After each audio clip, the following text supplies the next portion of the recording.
C'est donc parti pour le dialogue politique inclusif. Le comité préparatoire sera mis en place à la fin de cette semaine, un comité qui reflètera la société congolaise. Cette précision a été donnée par le facilitateur Edem Kodjo au cours d'un point de presse animé ce lundi au siège de la facilitation.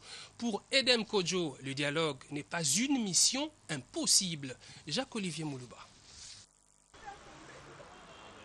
Plus aucun doute, les signes annonciateurs du dialogue national sont là. Au cours d'un point de presse animé ce lundi 11 avril 2016, le facilitateur international Edem Kodjo a annoncé la mise en place du comité préparatoire dès la fin de cette semaine. Cette semaine, je compte bien installer le comité préparatoire parce que nous allons procéder à de larges échanges. Quant au timing du dialogue, la question a été évoquée. 2 semaines, mais avec une possibilité d'un léger débordement. Edem Kodjo a affirmé respecter le délai constitutionnel par son dialogue, mais tout en restant réaliste. Nous ne pourrons pas travailler avec l'idée de ne pas respecter les délais constitutionnels. Je l'ai déjà dit, et si ce n'était pas assez clair, je le redis. Le problème qu'il y a aujourd'hui dans le pays, c'est que il y a la Constitution qu'il faut respecter, il y a les délais constitutionnels qu'il faut respecter, mais il y a aussi le problème que tous les jours qui passent sont des jours qui ne permettent pas de dire que nous allons respecter ces délais dans les meilleures conditions. Alors, que faisons-nous? Est-ce que nous allons attendre jusqu'à ce que les délais soient épuisés pour commencer à nous poser la question, qu'est-ce qu'on fait?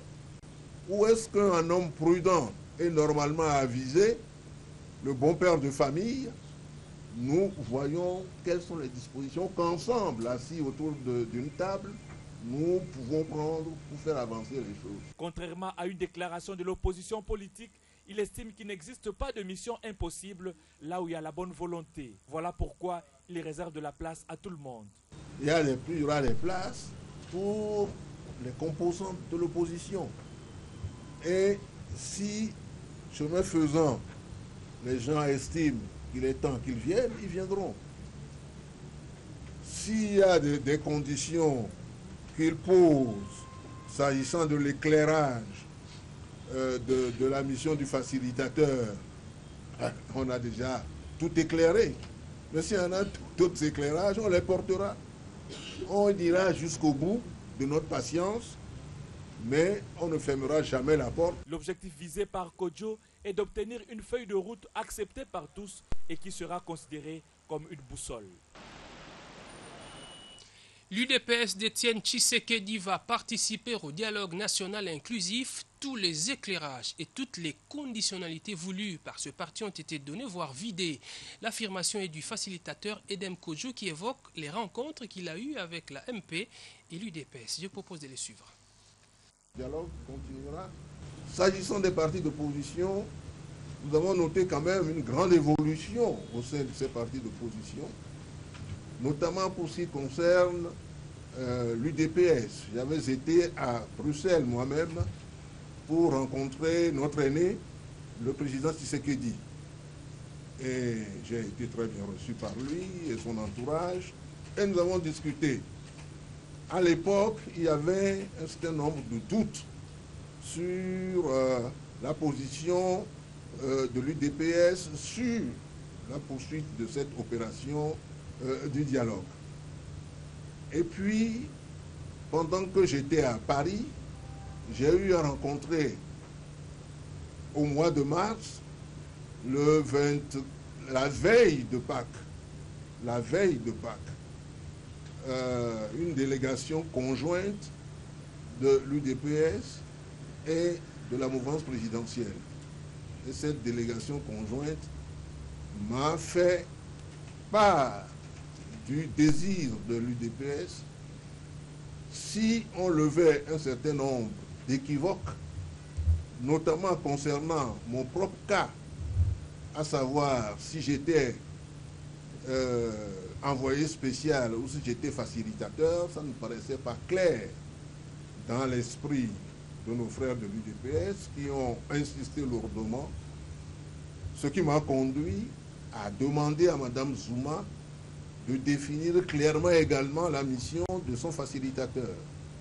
Ce qu'elle a fait dans un texte que nous avons en notre possession, que les journaux ici ont publié, et qui nomme M. Kodjo facilitateur, de manière claire et nette. À partir de ce moment-là, l'UDPS n'a plus eu d'objection fondamentale à ce que le dialogue puisse se poursuivre avec Edem Kodjo comme facilitateur international. Ce lundi, au Parlement, 2 projets de loi étaient soumis à la délibération des députés nationaux à la séance plénière.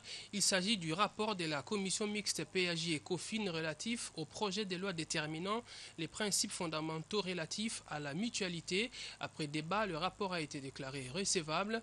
Le deuxième rapport examiné et adopté, c'est le projet modifiant et complétant la loi de 2002 portant Code du travail.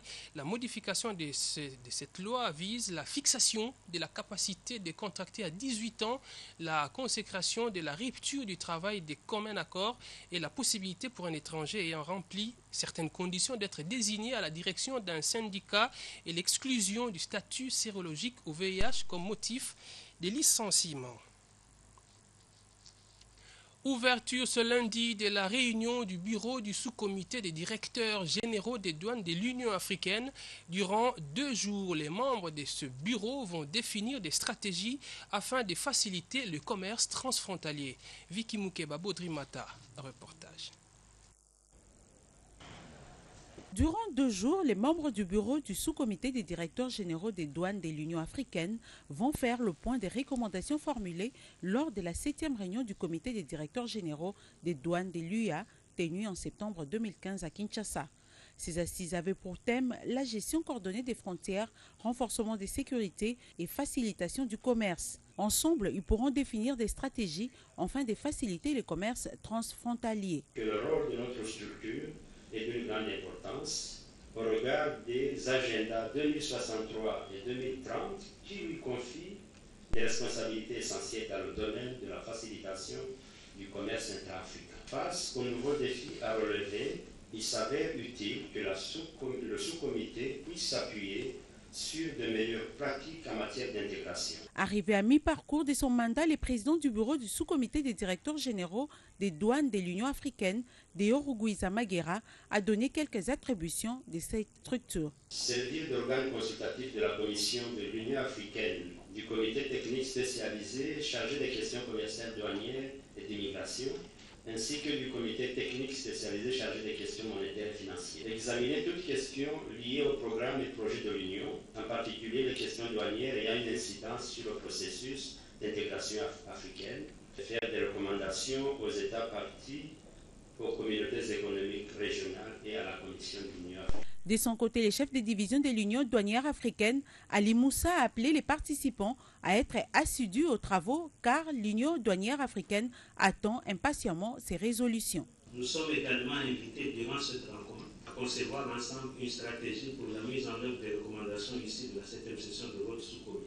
Cette réunion est dictée par la nécessité d'échanger des idées sur la manière d'améliorer le fonctionnement de votre institution et aussi d'explorer les voies et moyens par lesquels les administrations des douanes des États membres, les communautés économiques régionales, la Commission de l'Union africaine et les organisations internationales. Notons que la 8e réunion du comité des directeurs généraux des douanes de l'Union africaine se tiendra du 18 au 23 septembre prochain à Harare, au Zimbabwe. Dans l'actualité également, le Conseil des ministres qui a été présidé ce lundi par le Premier ministre Matata Ponyo.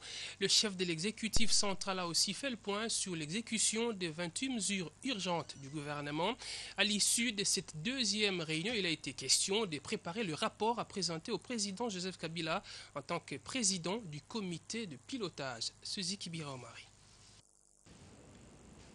Le directeur de cabinet du président de la République, le ministre des Mines, de l'Économie et du Portefeuille et d'autres personnalités ont au cours de cette 2e réunion pour l'exécution des pour l'exécution des 28 mesures urgentes prises par le gouvernement, échanger leurs vues sur le premier rapport à préparer pour présenter au chef de l'État, Joseph Kabila Kabange, en tant que président de ce comité de pilotage de la Task Force. Il a été demandé que le plus rapidement, ce rapport, moyennant quelques amendements, soit transmis à son Excellence, Monsieur le Président de la République, de manière à ce que rapidement la population, qui est première bénéficiaire des mesures, puisse sentir les retombées de toutes les décisions qui ont été prises par le comité du pilotage. Bien avant cette rencontre, le Premier ministre Matata Ponyo Mapon a présidé le Conseil des ministres où les membres du gouvernement ont été saisis des dispositions prises, notamment en matière économique, sécuritaire et politique, pour assurer le bien-être des populations. Au cours de la deuxième réunion de la Task Force, il a aussi été relevé les actions qui ont déjà connu un début d'exécution, celles qui ont été réalisées à 100%, les actions qui sont en cours de réalisation et celles qui n'ont pas du tout connu un début d'exécution. La surenchère des denrées alimentaires dans le Haut-Katanga préoccupe les hautes autorités du pays. C'est pourquoi le gouvernement a été instruit de dépêcher une délégation interministérielle dans ce coin de la République démocratique du Congo pour se pencher sur la question. La Troïka stratégique de ce lundi qui en a parlé a confirmé la situation de la BIAC et elle pense que cette situation est sous contrôle. Sur le plan international, la monnaie européenne s'est raffermie davantage par rapport au dollar. Au niveau local, le taux d'échange se situe au marché interbancaire à 947 francs congolais le dollar américain, tandis qu'au marché parallèle à 957 francs congolais. Compte rendu avec le ministre de l'économie, Bati Lukwebo.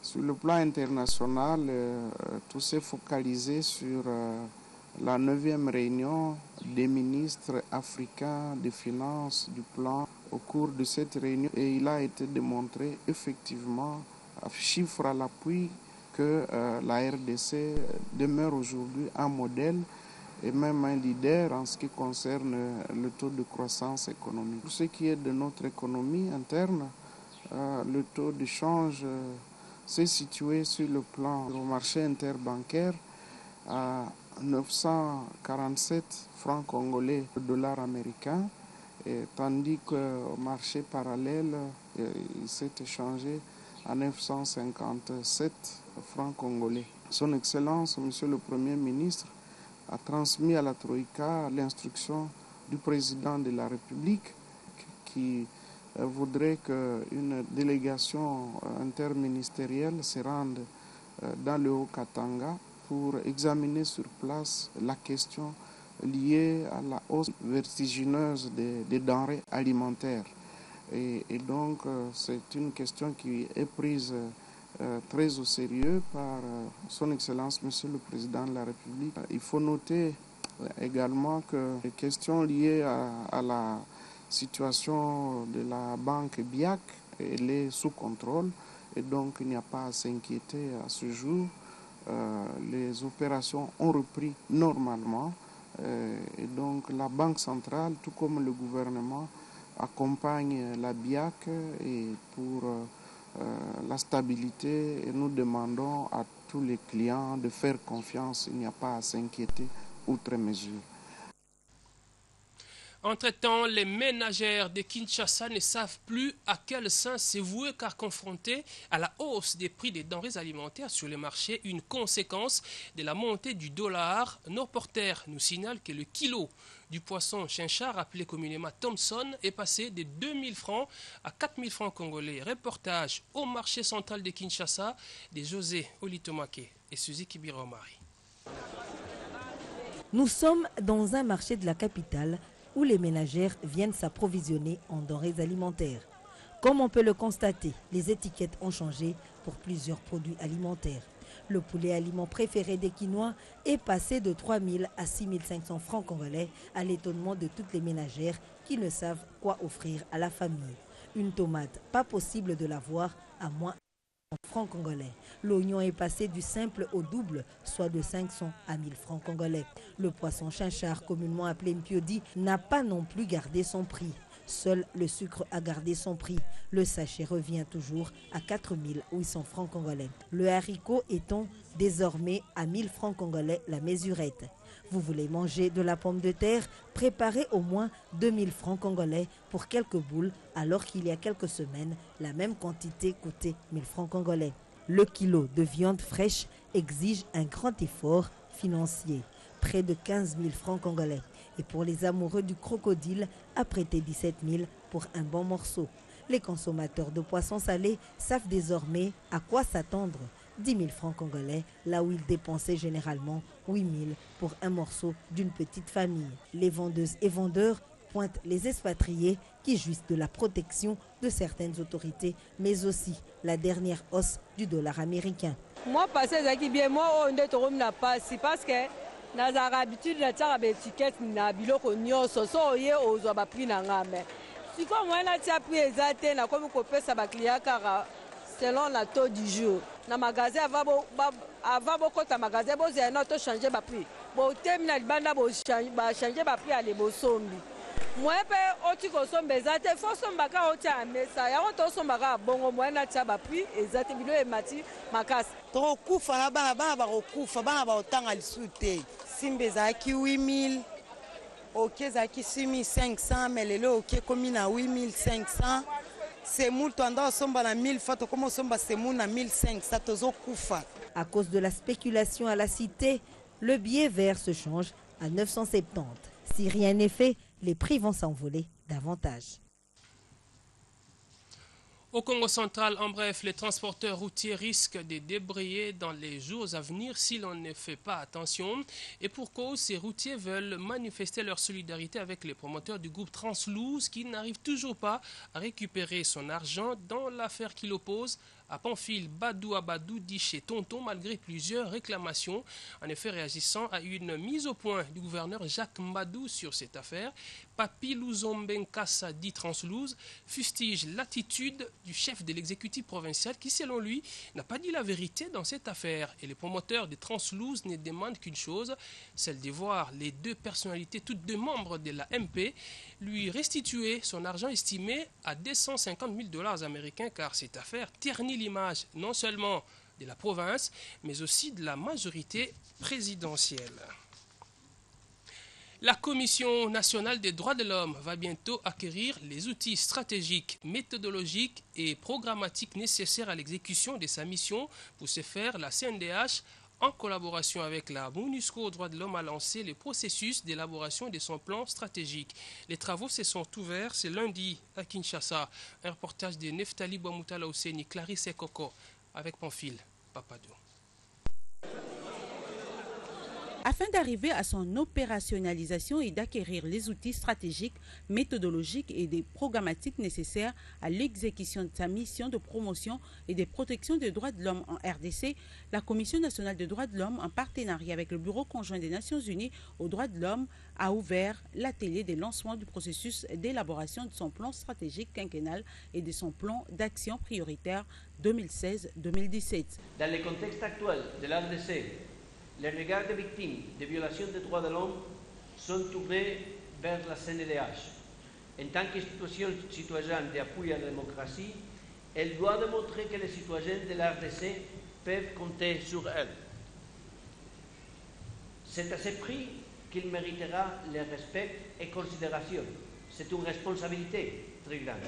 La CNDH ayant pour mission la promotion et la protection des droits de l'homme sur l'ensemble de la RDC juge nécessaire de se doter d'un outil de travail important lui permettant de programmer dans le temps et dans l'espace les actions efficaces à mettre en œuvre. Les 10 ateliers a donc pour objectif de déclencher le processus pouvant conduire à l'élaboration effective d'un plan stratégique pour la réalisation des attributions de la CNDH. N'étant soumise qu'à l'autorité de la loi, la CNDH est résolument déterminée à assumer avec courage et détermination la mission qui lui est dévolue. Après le lancement de ce processus de planification stratégique, les membres de la CNDH et leurs collaborateurs se déploieront dans le prochain jour avec l'appui du Bureau conjoint des Nations Unies aux droits de l'homme dans les provinces du pays en vue de consulter les différentes catégories socio-professionnelles, les groupes thématiques de la société civile ainsi que les partenaires institutionnels. Les informations qui seront recueillies à l'issue de ces consultations permettront à la CNDH de formuler clairement sa vision, de fixer ses objectifs prioritaires et de réaliser adéquatement la mission lui confiée. L'avis de nos partis politiques maintenant, fille cadette des organes du Congrès national congolais, la section CNC Lemba Sud compte déjà plus de 6000 membres. Cette vitesse d'adhésion au parti cher au député national Pius Mwabilo a touché la sensibilité du bureau politique du CNC qui a mobilisé les différents cadres et effectué une visite d'encouragement au siège de cette formation politique. Le reportage.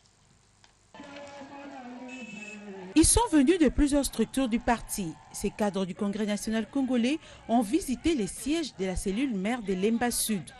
Les membres des différentes cellules de Lemba Sud n'ont pas voulu manquer cette occasion. Le président national a été représenté par M. Mouyembe, coordonnateur du CNC. Ce sont de bonnes impressions par rapport à ce que nous avons vécu aujourd'hui.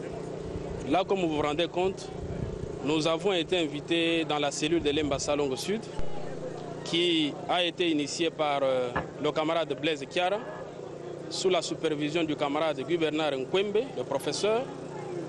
Et depuis que nos camarades ont adhéré au parti, l'occasion n'était pas encore offerte à eux de voir qui sont les responsables du parti. C'est ainsi qu'après leur adhésion, ils se sont décidés qu'ils fassent venir une équipe au niveau de la délégation nationale pour se rendre compte de l'effectivité de ces adhésions et aussi prendre des mesures, des dispositions par rapport à l'implantation effective du parti dans cette entité. Les membres de cette cellule n'ont pas manqué de saluer la présence de leurs camarades au siège de Lemba Sud. C'est une journée très impressionnante puisque nous n'avions pas cru. Chaque fois les gens venaient s'adhérer, mais on ne savait pas que nous pouvions trouver un nombre si explicatif ici, dans cet endroit.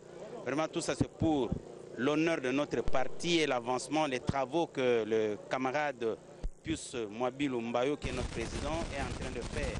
Et ce qu'avec ça, nous irons de l'avant. Visiblement, la moisson est encore et toujours abondante au CNC.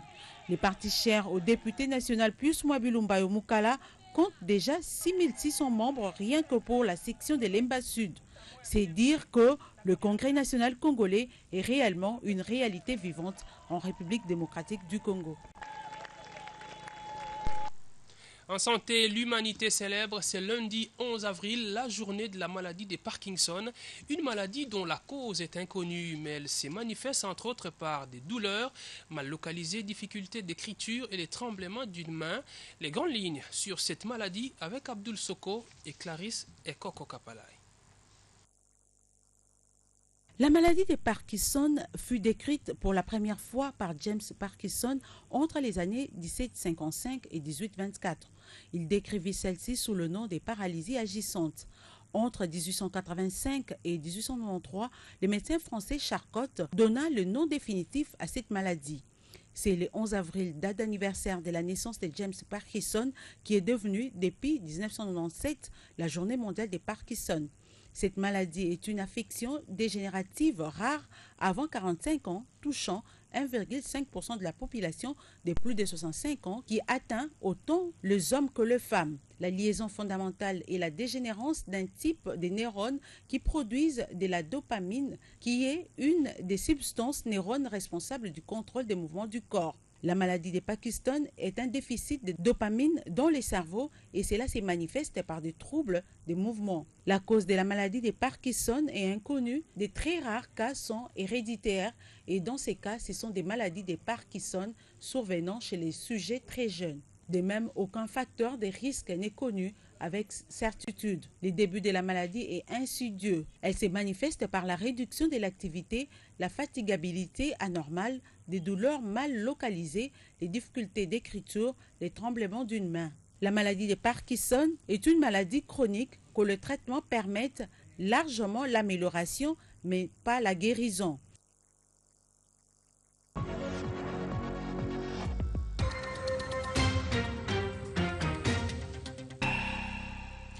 Vous Vous avez certainement constaté dans les grandes artères de la ville capitale des grosses affiches « Sculptons nos rêves » avec notamment Maître Liolo à l'affiche. Ça veut dire quoi? On en parle ce soir sur ce plateau avec Rose Kandolo. Bonsoir. Bonsoir. Vous êtes responsable des communications médias à la Bra Congo. C'est exact. Expliquez-nous d'abord ces concepts. « Sculptons nos rêves », ça veut dire quoi? Vous savez, tout part d'un rêve. Sculptons nos rêves est une citation de Maître Liolo que nous avons utilisée justement pour cette campagne Tembo, qui veut en fait encourager les gens à concrétiser leurs rêves. Et lui étant sculpteur de formation, il ne peut l'exprimer que par son art qui est la sculpture. Alors, c'est pour ça que nous avons voulu en fait, à travers cette campagne, lancer un message d'espoir à nos consommateurs ou à tous les Congolais que c'est bien de rêver. Il faut rêver, mais il faut aussi concrétiser ses rêves. D'où Sculptons nos rêves. Donc c'est un concours de sculptures et de peintures. Justement, de la campagne Sculptons nos rêves, nous avons, afin de pérenniser cette campagne, nous avons lancé un concours en mi-mars qui était un concours de sculpture et de peinture, afin justement d'encourager les étudiants finalistes de l'Académie des Beaux-Arts à pouvoir y participer et de pouvoir justement, ce concours leur permettra de matérialiser en fait leur rêve de sculpteur ou de peintre. Donc seuls les étudiants finalistes de l'Académie des Beaux-Arts sont censés participer à ce concours? Pour cette édition, qui est la première édition que nous comptons en fait pérenniser chaque année. Et quels sont les prix qui sont mis en jeu? Alors l'étudiant, le regagnant aura un prix il gagnera 5 millions de francs congolais. Et 5 millions de francs congolais. 5 millions de francs congolais. Énorme. Et sera le visage Tembo de la campagne 2017. Visage Tembo, ça veut dire quoi? Vous avez parlé des affiches au début. Le visage de la campagne actuelle les visages de la campagne actuelle sont Maître Liolo, Fredine Simba et Vichwa Milambwe, qui sont tous artistes, sculpteurs ou peintres. Alors, afin, comme je disais, de pérenniser cette campagne, le prochain visage sera un étudiant, le regagnant de l'Académie des Beaux-Arts. Une sorte de mascotte. Voilà. Alors pourquoi avoir choisi exclusivement la sculpture et la peinture? Pourquoi pas? Il y a beaucoup d'art. Hein? Vous savez, chaque bière a des attributs, chaque produit a des attributs à Bra Congo. Tembo vient du mot swahili éléphant en fait. Et l'éléphant a toute cette grâce, il a ses attributs de sagesse, ses attributs de bienveillance qu'on veut justement faire ressortir à travers notre bière. Et la seule discipline qui en fait marie ces attributs de bienveillance et tout ça avec notre bière est l'art. Alors l'art, c'est très vaste. Pour cette édition, nous avons voulu nous focaliser sur la sculpture et la peinture. Mais bon, les prochaines éditions, on pourra évoluer, on pourra y rajouter la musique et ainsi de suite.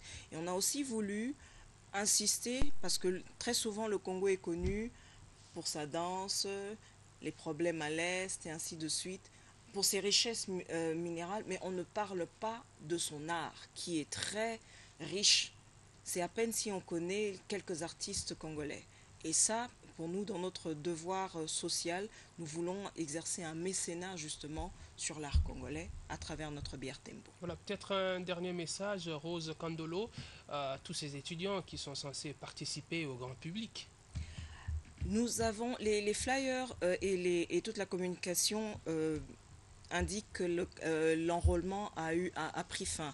Mais nous sommes heureux aujourd'hui d'annoncer que nous avons étendu l'enrôlement au 13 avril. Donc, chers amis étudiants, vous avez jusqu'au 13 avril à 18 h pour déposer vos œuvres et vous faire enregistrer. Et comment on fait pour déposer les œuvres? On vient à la Bra Congo? C'est à Non, l'Académie des Beaux-Arts? C'est à l'Académie des Beaux-Arts, au bureau administratif. Voilà. Merci beaucoup, Rose Kandolo. Je rappelle que vous êtes responsable de la communication et des médias à la Bra Congo. Avec vous, nous avons parlé de ces concours, des sculptures et de la peinture. Sculptons nos rêves. Oui. il faut rêver. Voilà. On va prendre ces communiqués nécrologiques avant de boucler la première partie de ce journal. L'honorable François Lusanga Nguele a la profonde douleur d'annoncer aux honorables députés, amis et connaissances le décès de son fils Kapepula Lusanga Rigen, mort le dimanche 10 avril 2016 à 1h du matin à la clinique Ngalema.